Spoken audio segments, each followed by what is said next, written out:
विद्या ज्ञान योभन्दा बढी त कति लुटिनु अब त रित्तिएँ भनेको शब्दको भकारी कहिले नघट्ने भयो यहाँ मेरो।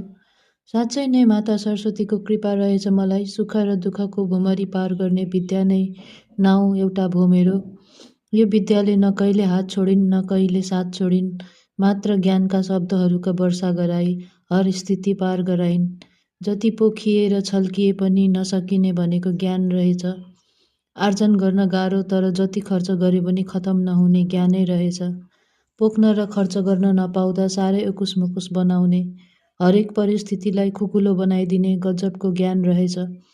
कोही ज्ञानीसँग कापी कलम नहुने ठुलो विडम्बना रहेछ। एकदमै भोक लागेको बेला रित्तो थाल जस्तै रहेछ। कुनै ज्ञानीको किम्ती सामान भन्नु नै मसी र कापी रहेछ। जति लेखेर बाँडे पनि नसकिने यो कत्रो भण्डार रहेछ। अचम्म जति ठुलो ज्ञानी भए पनि विद्या सिकिराख्नु पर्ने रहेछ। अचम्म ज्ञानको कुनै अन्त नै नहुँदो रहेछ। जति गहिरो भए पनि झन् गहिराइमा जान सकिने, जति राम्रो लेखे पनि झन् राम्रो गरी लेख्न सकिने। योभन्दा बढी त के पो लेखौँ ज्ञानको बारेमा। सिङ्गै जीवन ज्ञान आर्जनका लागि खर्च गर्दा पनि कम्ती हुँदो रहेछ।